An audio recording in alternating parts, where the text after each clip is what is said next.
vient de rappeler les différentes familles de l'Union sociale pour l'habitat. Les deux grandes familles du locatif sont les offices publics de l'habitat et les SA d'HLM, ou entreprises sociales pour l'habitat. Une famille, les offices adossés à des communes, des EPCI, voire des départements. Aujourd'hui, cette famille est en cours de se réadapter à l'organisation territoriale et politique de notre pays. Grande région, métropole, intercommunalité renforcée, voilà. Donc il y a beaucoup... les choses bougent. Les ESH elles-mêmes, depuis la loi de Jean-Louis Borloo, cette famille des SA d'HLM qui vivent donc avec soit un conseil de surveillance, soit un conseil d'administration, où sont représentés des actionnaires. L'actionnaire principal, dans presque la moitié des SA, c'est Action Logement, c'est-à-dire le 1%, mouvement paritaire, patron et syndicats, négocient, partagent le pouvoir. Vous remarquerez que je dis partage avec le sentiment qu'ici ou là, il peut y avoir plus de pouvoir de l'un que de l'autre sur des secteurs.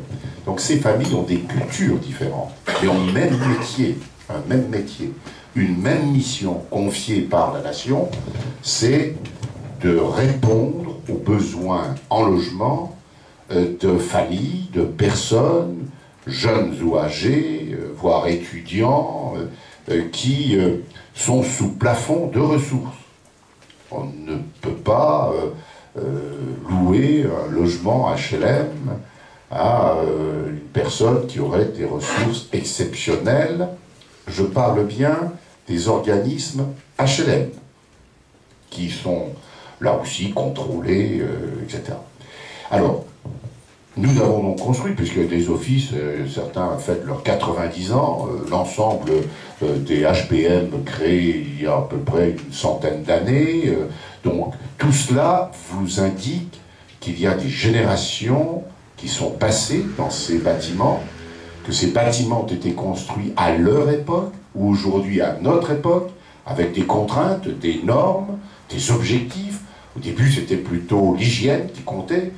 Aujourd'hui, Président, votre thème de ce matin est effectivement au cœur d'une nouvelle culture qui s'est imposée, déjà quand il y a eu les crises de l'énergie, où le pétrole est devenu très cher, le gaz aussi a légèrement augmenté, et dans le même temps où l'on commençait à abandonner la houille, le charbon, pour des raisons d'esthétique, que sais-je encore. Je fais rapidement. Ensuite, les normes sont arrivées. Et je crois qu'aujourd'hui, on peut dire que le mouvement HLM a, depuis ces années de crise, chaque année construit du logement en anticipant les obligations liées à des normes nouvelles et à des dates butoirs. Pratiquement, on a aujourd'hui un parc qui, alors le parc neuf, est tout à fait construit. Mais on n'a pas oublié le parc ancien dans la rénovation, la réhabilitation, en essayant toujours d'appliquer des plans de financement qui permettent de maîtriser les résultats, les amortissements, mais surtout les résultats de nos investissements. Le cycle vertueux, ou le modèle économique qui est le nôtre, c'est l'argent des locataires qui nous permet de construire pour les locataires de demain, et ceux d'aujourd'hui payent aussi pour la réhabilitation de ceux d'hier. Voilà. Donc, c'est un modèle qui fait appel aux aides à la pierre, à des subventions, à des aides, à des mises à disposition de terrain, et nous avons un objectif, c'est que lorsque le logement est construit, le couple, la personne qui y entre, peut effectivement l'habiter sans que le ratio de coût du logement, alors le loyer plus les charges, deviennent prohibitifs. Et j'insiste sur ce point parce que on dit que le mouvement HLM est riche. Oui, il a des fonds propres. Il a des fonds propres pour faire face à des obligations légales. Sur l'accessibilité, par exemple. Et sur des mises aux normes.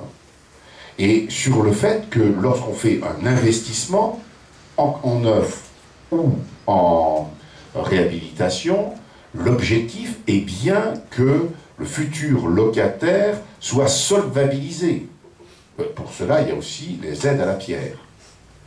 Mais les aides à la pierre, c'est un autre sujet, puisque le parc privé peut en bénéficie, et quand on répartit aide au HLM, aide au privé, globalement, nous sommes 10 points en dessous du privé. Donc, il y a aujourd'hui, dans un État qui est plutôt désargenté, je crois même qu'il y a un Premier ministre, mais ne le répétez pas, qui a dit qu'on était au bord de la faillite. Bon. Donc la recherche d'argent, la recherche d'économie, etc. Sauf que nous sommes des donneurs d'ordre qui, tous travaux confondus, représentent des ordres d'un montant de 16 milliards d'euros par an. Donc, toutes les entreprises, l'entreprise générale du bâtiment, ou les artisans dans le milieu rural. La CAPEB est un des réseaux avec lequel nous entretenons les meilleures relations. Ça ne veut pas dire qu'on est toujours d'accord, hein, mais les meilleures relations, parce qu'on donne des ordres, et si on s'arrête de construire, si on s'arrête de réhabiliter, si tout à coup on nous ponctionne de l'argent, voilà. Donc vous comprendrez que les discussions avec le budget ne sont pas toujours aisées. Alors on est en relation évidemment avec notre partenaire numéro 1, c'est la ministre du Logement, enfin j'aurais pu dire à une autre époque le ministre du Logement. Mais dans les temps difficiles que nous passons, la dernière bataille qu'on a menée, c'est exiger que les aides à la pierre demeurent, parce que l'État qui donne des normes, qui exige, cet État doit être attentif aux résultats que nous avons. Si nous construisons, actuellement on est sur une base de 100 000 logements en construits, aux normes d'aujourd'hui, pour certains avec des bâtiments à énergie positive. Si nous faisons de l'innovation, il a fallu se battre. On nous avait à un moment donné supprimé, dans le cadre de la mutualisation de nos moyens, et je parle de la Caisse de garantie du logement locatif social, il y avait une ligne dédiée à l'innovation. L'innovation sociale, mais l'innovation pour le bâtiment. Pour les gens de Bercy, vous pouvez leur répéter d'ailleurs, tout mal que je peux dire pour les gens de Bercy, depuis Pierre Bérégovoy, il n'y a plus besoin de logement. Il y en a assez. Pour les gens de Bercy, l'innovation, qu'est-ce que ça veut dire l'innovation dans le bâtiment? On fait du béton, oui, mais on peut faire aussi du bois, ossature bois, utiliser de nouveaux matériaux, faire de la recherche. Vous me citiez une entreprise, président, tout à l'heure. J'ai visité, alors je ne sais plus comment ils l'appellent,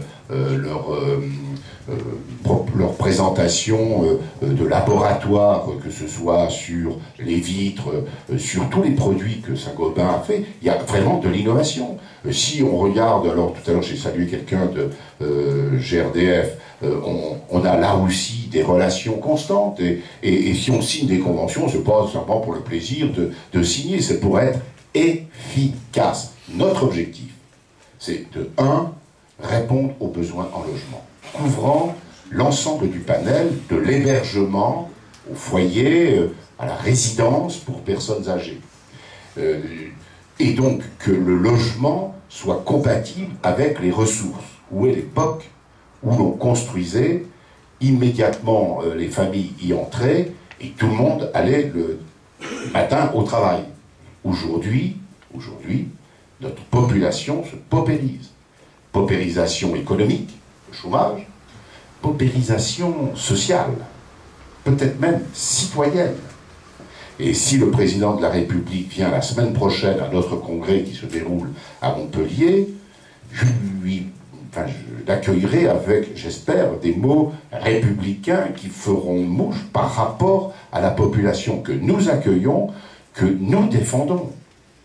Et si demain il vient quelques réfugiés, mais il y a longtemps, que des personnes venant de l'extérieur, migrants parce que leur pays est en guerre, parce qu'il y a un besoin économique, parce qu'il y a un rapprochement familial, quelles que soient les raisons. À partir du moment où elles sont sur notre sol, ces personnes ont droit à une adresse, un logement, voire une intégration, donc pas loin de l'école, etc. Donc nous faisons un très très beau métier. Difficile, sous les feux de l'actualité constamment, parce qu'il y a ici ou là quelques résidences qui ne sont peut-être pas aux normes, la qualité du service n'est peut-être pas toujours rendue à la hauteur que l'on veut, mais à chaque fois que l'on construit, chaque fois que l'on intervient dans un bâtiment, il y a de l'humain derrière, et c'est cette partie-là qui nous occupe, qui nous préoccupe, et on voit bien les évolutions sociétales, et là, on a quand même quelques, comment dirais-je, quelques obligations. Et le mouvement est vraiment, vraiment mobilisé sur ces sujets. Sur l'énergie, le jeudi matin devait être consacré à... C'est Christophe Boucaud qui m'accompagne, que vous connaissez tous, qui était chargé d'organiser cette matinée, et avec la ministre qui a présenté la loi sur la transition énergétique, eh bien nous signerons d'ailleurs un pacte. Un acte, pardon, oui, un acte. Le pacte, c'était l'année dernière. Nous allons signer un acte très fort d'engagement, parce que nous souhaitons être identifiés, les HLM, certains peut-être plus anciens ici, ou anciennes, se souviennent du dinosaure. J'ai mis dans mon bureau du président ce dinosaure dans le bureau au 4e étage, pour démontrer que on a un passé qui est riche, on a des obligations surtout pour l'avenir, et connaître son passé, en tirer tous les enseignements, cela permet de pouvoir identifier des besoins que d'autres, y compris le pouvoir public, ne veulent pas voir, ou ferment les yeux, et nous essayons d'obliger le gouvernement. Donc nous avons d'excellentes relations, évidemment, avec la ministre ou le ministre du Logement qui se succèdent, mais nous avons des exigences par rapport à Bercy. On mène un dialogue fructueux, on sait aussi s'opposer. L'État, le budget regarde avec beaucoup d'intérêt l'argent qui est détenu par le mouvement HLM. Cet argent, ce n'est pas le nôtre. Il n'y a pas d'actionnaires qui sont rémunérés. Il y a des... simplement, cet argent est recyclé au bénéfice des populations qui ont besoin d'un toit, d'une adresse, d'une citoyenneté.